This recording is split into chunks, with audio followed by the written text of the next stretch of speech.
Assalamualaikum warahmatullahi wabarakatuh. Selamat pagi anak-anak. Kita bertemu lagi di pembelajaran tema yang melanjutkan materi pada materi yang lalu.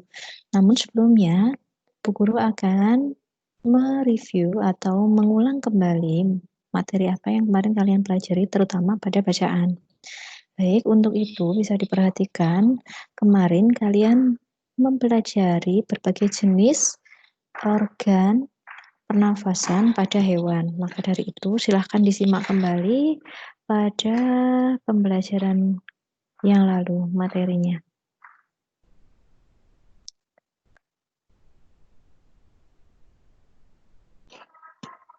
Baik, karena sedikit error.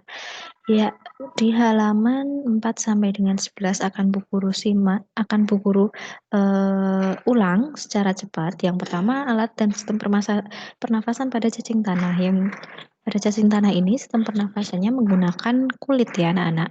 Itulah kenapa cacing itu selalu basah dan berlendir. Jadi kulit cacing memang selalu lembab untuk menangkap oksigen dan kemudian disalurkan ke pembuluh darah. Kemudian yang kedua, alat pernafasan pada serangga atau insekta. Serangga itu termasuk semut, lalat, dan lain sebagainya. Nah, itu termasuk hewan yang menggunakan sistem pernafasan atau alat pernafasan yang bernama trakea dalam mengedarkan oksigen langsung ke semua sel tubuhnya, yaitu trakea ya, bentuknya seperti ini. Ini ya, trakea anak-anak. Untuk sistem pernafasan pada ikan, sudah kita ketahui bersama ya, menggunakan insang ya anak-anak. Insang pada ikan bentuknya seperti ini ya. Ini bisa membuka dan menutup seperti gambar di halaman ini. Jadi kenapa ikan kalau berenang itu seperti bagian depan ini ya, rahang kepala dekat kepala itu. Nah, ini di bagian samping-samping kepala ini merupakan insang, yang mana katupnya ini bisa membuka dan menutup. Kemudian alat dan sistem pernafasan pada hewan amfibi yaitu yang hidup di dua alam. Katak kecil waktu masih baru saja lahir itu dia menjadi kecebong, dan katak dewasa ini setelah dia sudah berumur lebih lama. Untuk kecebong itu menggunakan insang, untuk katak dewasa menggunakan paru-paru. Dan ketika sudah dewasa, katak menggunakan dua alat pernafasan yaitu paru-paru dan juga kulit. Termasuk juga seperti cacing, kulit katak itu juga basah ya. Kemudian pada reptil menggunakan paru-paru juga ya. Termasuk reptil adalah ular, kadal, cicak, buaya, dan biawak. Kemudian untuk pernafasan pada burung atau aves, dia juga menggunakan trakea hampir sama seperti insektisida atau serangga. Namun bentuknya burung itu mempunyai kantong udara di mana dia bisa menyimpan udara dalam waktu yang cukup lama ya. Jadi ketika burung itu terbang, dia tidak bernafas. Sedangkan ketika dia bernafas tapi dia tidak mengambil oksigen karena oksigennya sudah disimpan di kantong udara. Nah, ketika burung itu tidak terbang, dia akan mengisi kantong-kantong itu menjadi penuh lagi. Nah, seperti di gambar ya, ini kantongnya penuh. Nah, ini ketika dia terbang, kantongnya oksigen yang di kantong itu dipindah ke paru-paru ya, sebagai dia tetap bernafas. Yang terakhir yaitu pada mamalia. Mamalia terbagi dari mamalia darat dan mamalia laut. Mamalia darat seperti contohnya ada sapi, ada kucing, ada domba, gajah, dan lain sebagainya.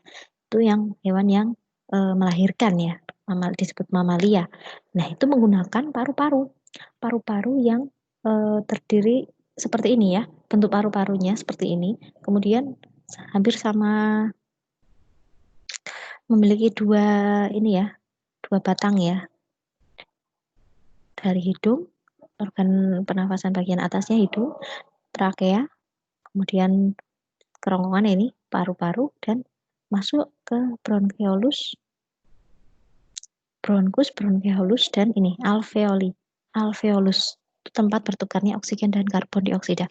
Baik, kita masih satu yaitu mamalia air, yaitu lumba-lumba. Ini sama juga hidungnya dilengkapi, namun hidung di lumba-lumba itu dilengkapi dengan katup.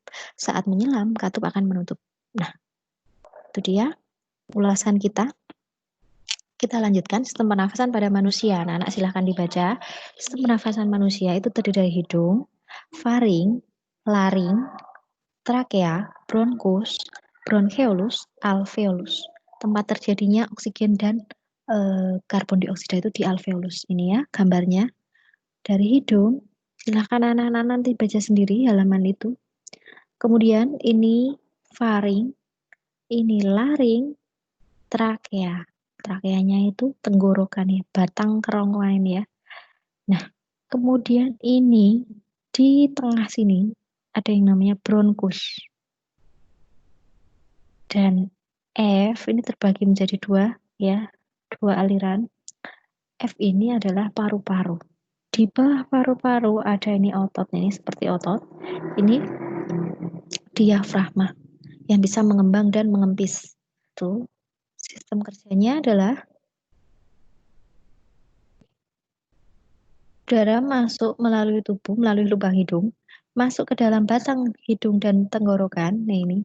Kemudian udara disaring ya di hidung, masuk batang tenggorokan. Nah, di sini ini ada dua percabangan yaitu yang di faring ini menghubungkan dengan mulut yang ke organ pencernaan dan juga ke pernafasan. Makanya ketika kalian makan itu dimohon atau biasanya orang tua akan menasihati untuk tidak sambil bicara. Kenapa? Karena di sini terdapat ini ya, terdapat faring ini yang dia bisa membelokkan atau menyesuaikan makanan itu harusnya diarahkan kemana dan juga udara itu salurkan kemana ya, udara harusnya ke paru-paru dan makanan ke organ pencernaan. Baik, untuk udara selanjutnya disalurkan ke laring, ke trakea, kemudian masuk ke paru-paru. Paru-paru itu kemudian mengecil lagi ya, ini bercabang-cabang banyak sekali. Kemudian sampai di titik terkecilnya ya, bagian paling kecilnya ya, itu dinamakan alveolus ya. Alveolus di bagian paru-paru ini namanya alveolus, itu fungsinya untuk pertukaran oksigen dan karbon dioksida. Baik, ini silakan nanti dibaca secara mandiri. Nah, untuk tugas hari ini silakan anak-anak membuat pertanyaan menggunakan kata tanya apa, di mana, kapan, mengapa, bagaimana.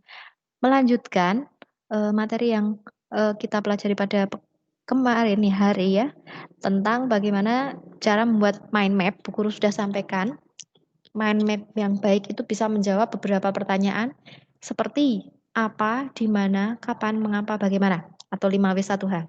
Tambah satu lagi mungkin siapa ya, tapi dari bacaan ini siapa tidak ada ya, hanya 5 saja. Apa, di mana, kapan, mengapa, bagaimana. Sudah diberi contoh. Apa, untuk menanyakan sesuatu. Apa saja organ pernafasan pada manusia ini berdasarkan bacaan ya. Buatlah pertanyaan berdasarkan bacaan. Apa? Silahkan nanti dijawab juga apa yang kamu tanyakan. Kemudian untuk yang kedua kapan? Kapan? Kapan itu untuk menanyakan waktu ya atau saat. Kemudian pertanyaan di mana? Di mana itu menyatakan menanyakan sesuatu yang berhubungan dengan tempat. Bagaimana? Bagaimana itu pertanyaan untuk menanyakan sesuatu yang berhubungan dengan cara atau proses ya. Kemudian mengapa merupakan pertanyaan yang berhubungan dengan alasan mengapa. Kok bisa seperti itu?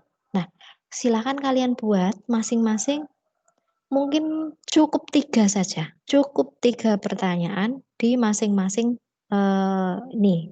Apa, kapan, di mana, bagaimana, dan mengapa. Cukup 3 pertanyaan dan 3 jawaban. Ya, dikerjakan di bukumu. Kemudian kita lanjut untuk tanda nada. Bu Guru sampaikan, tanda nada itu merupakan susunan berjenjang. Susunan berjenjang itu berurutan ya. Misalnya do, re, mi, fa, sol, la, si, do. Dalam seni musik ada 2 jenis tangga nada yaitu diatonis dan pentatonis. Nah, ini diatonis, tangga nada yang terdiri dari 7 nada. Nah, diatonis itu dibagi 2 menjadi tangga nada mayor dan tangga nada minor. Yang akan kita pelajari yang pertama itu tentang tangga nada mayor. Tangga nada mayor karena susunan berjenjang tangga nada tadi, maka susunannya itu harus memiliki jarak tertentu. Kalau mayor, jaraknya adalah untuk mengingat satu satu satu setengah itu tangga nada mayor, ya. Satu satu satu setengah.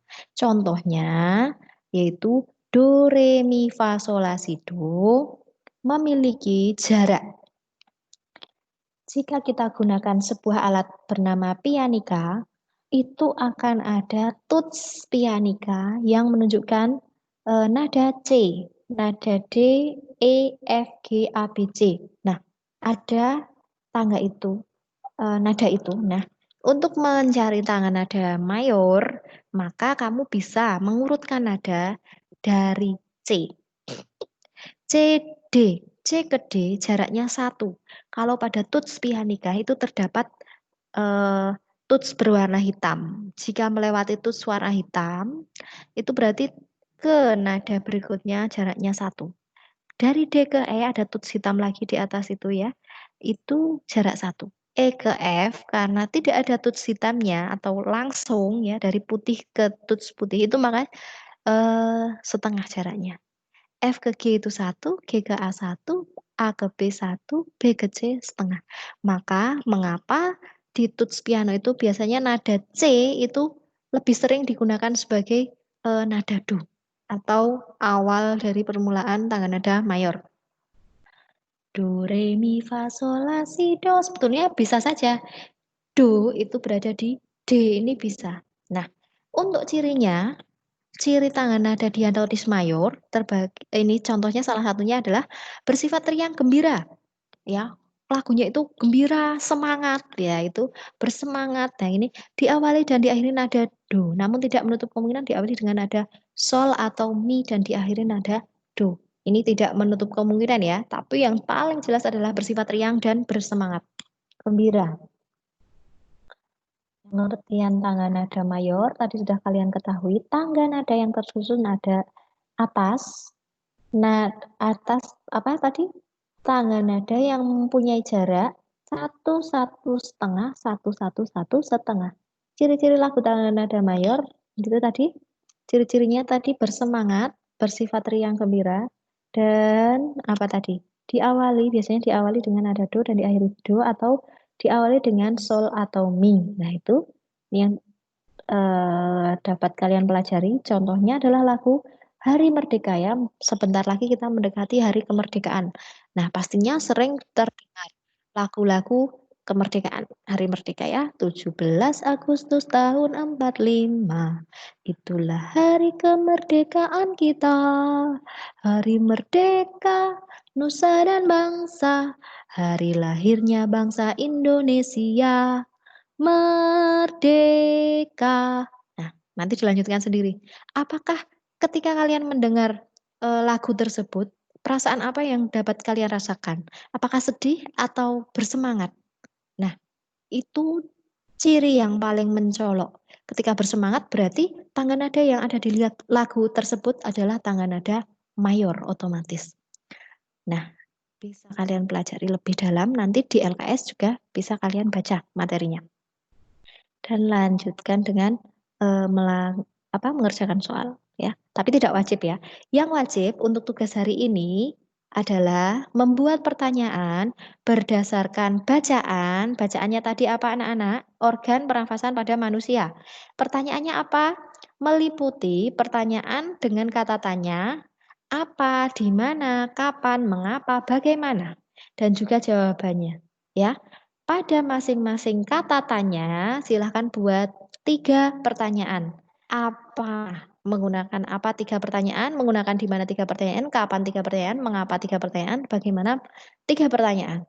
Ya, dan dijawab. Jadi totalnya anak-anak akan membuat berapa pertanyaan kalau masing-masing itu membuat 3 pertanyaan, sedangkan ada 5 kata totalnya. Nah,